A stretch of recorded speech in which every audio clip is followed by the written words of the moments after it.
अलवर के रामगढ़ में सड़कों पर उतरे बीजेपी, बिगड़े कानून व्यवस्था के खिलाफ बीजेपी नेताओं का गुस्सा। एसडीएम को राज्यपाल के नाम सौंपा गया ज्ञापन। एसडीएम कार्यालय पर बीजेपी के तमाम नेता और कार्यकर्ता रहे मौजूद। जालोर, उदयपुर जैसी घटनाओं को लेकर सीएम गहलोत पर निशाना साधा है। ज्ञानदेव आहूजा के निशाने पर फिर दिखे अशोक गहलोत। तो तस्वीर आप देख रहे हैं इस वक्त की अलवर के रामगढ़ की तस्वीर है, जहां बीजेपी के तमाम नेताओं ने एक बार फिर प्रदर्शन किया है। राजस्थान सरकार की कानून व्यवस्था के खिलाफ ये प्रदर्शन है, जहां एसडीएम को ज्ञापन भी सौंपा गया है।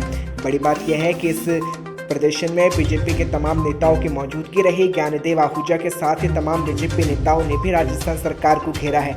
बड़ी खबर इस वक्त की अलवर के रामगढ़ से। मैं सनातन धर्मी हूँ, मैं हिंदू हूँ और भारत खंडे जम्मू द्वीपे हिंदुस्तान आर्यव्रत का भक्त हूँ। मेरा किसी संप्रदाय मजहब से दुश्मनी नहीं है, उनका भी भला हो। अगर होती तो नुपुर शर्मा वाले मामले में मैं सपोर्ट करता। मैं मोहम्मद साहब के खिलाफ बोलता। मैं मोहम्मद साहब के खिलाफ क्या, संतों के खिलाफ, पैगंबरों के खिलाफ, ईसा मसीह के खिलाफ कभी नहीं बोलता और बोलूँगा मैं नहीं। मेरे ऊपर जो सांप्रदायिकता का झूठा केस लगाया है वो अपने आप भी पुलिस प्रशासन वापस लेगा।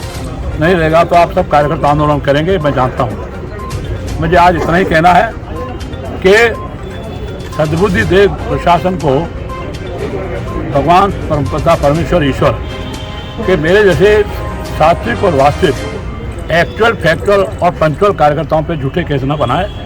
झूठे केस बनाए थे, खत्म हो गए। अब ये आखिरी केस है, एक चौधरी चरण सिंह मूर्ति लगाना केस हुआ था, उसमें 59 लोग थे, 58 जाट थे, 59वां मैं था।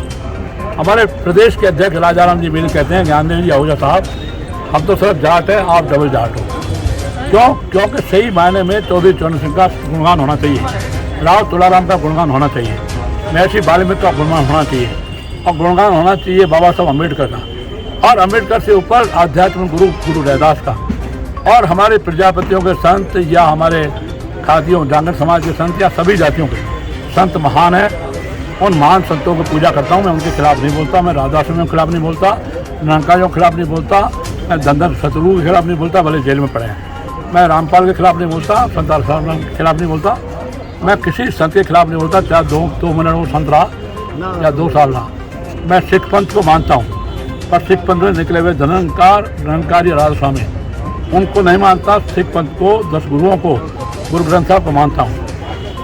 परंतु मेरे बारे में झूठा सांप्रदायिकता का जो आरोप लगाया है वो गलत है, मैनिपुलेशन है, फैब्रिकेट है। वो अपने आप ही प्रशासन समझ लेगा, नहीं समझेगा तो जनता उनको आगे समझा देगी। इन्हीं शब्दों के साथ विराम। हाँ, जो स्टेटमेंट आपका गोविंदगढ़ में था वो किस परिप्रेक्ष्य में था, कहाँ पर दिया था? क्या जो स्टेटमेंट आपने दिया था उस तरह का, वो व्यक्तिगत चर्चा का विषय था, किसी के खिलाफ नहीं था। मैनिपुलेशन करने वालों ने, फैब्रिकेट करने वालों को। आज रामगढ़ में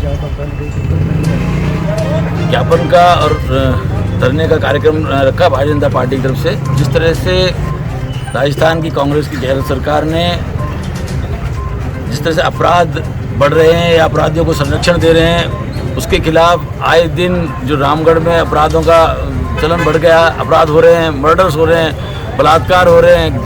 ये साथ में मैं तो ये कहूँगा कि गैंगस्टर्स काम सारे यहाँ से हो रहे हैं, चाहे वह गौ तस्करी का हो, मॉब लिंचिंग का हो, चाहे हनी टैप का काम का हो, सब तरह की ठगी, सारी ठगियाँ, सारा काम जो अगर हो रहा है तो वो रामगढ़ से हो रहा है। इन सब मुद्दों पे कांग्रेस सरकार के द्वारा जो संरक्षण दिया जा रहा है या कांग्रेस की गलत नीतियों के खिलाफ हम लोगों ने यहाँ एक ज्ञापन दिया है, और उसमें भारतीय जनता पार्टी के हमारे यहाँ रामगढ़ से जो नेता हैं आदरणीय ज्ञानदेव जी आहूजा साहब, वो भी मौजूद थे। सभी पार्टी के कार्यकर्ता, मंडल अध्यक्ष सब लोग मौजूद हैं।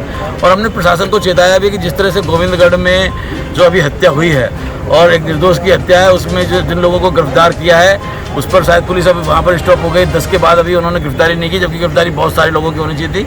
तकरीबन 20 से 25 लोग उसमें मौजूद थे, उन लोगों को बचाया जा रहा है। साथ में जो चोर था उसको भी छिपाया जा रहा है कि जिससे कि कहीं कोई विषय बदल नहीं जाए, क्योंकि ये सब मनगढ़ंत कहानियां हैं। और एक निर्दोष की हत्या जो हुई है उसके लिए भी अभी तक उसको जो राशि मिलनी चाहिए थी, जो एक प्रशासन ने कहा था कि हमारे पास से 1.25 लाख रुपये 1.5 लाख रुपये जो आएगी वे पहुंच जाएगी, वह कल तक राशि भी नहीं पहुंची थी।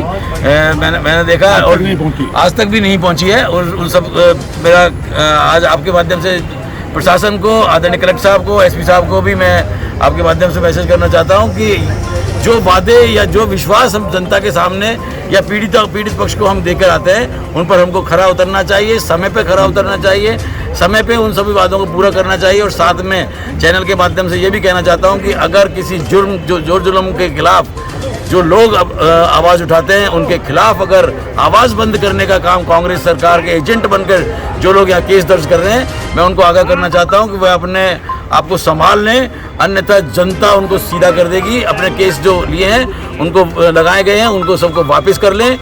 मेरा केवल यही कहना। प्रतिक्रिया के बारे में भी आप ज्ञानदेव जी भाई साहब से पूछ रहे थे, मैं इसमें कहता हूँ कि क्रिया की प्रतिक्रिया होती है। अगर कोई किसी के साथ साथ जुर्म होता रहेगा तो जुर्म सहा भी नहीं जाएगा। जब सरकार गूंगी बहरी बैठी रहेगी, जब प्रशासन गूंगी बैठा रहेगा, तो निश्चित रूप से जनता को भी अपने हाथ में कानून लेना पड़ेगा।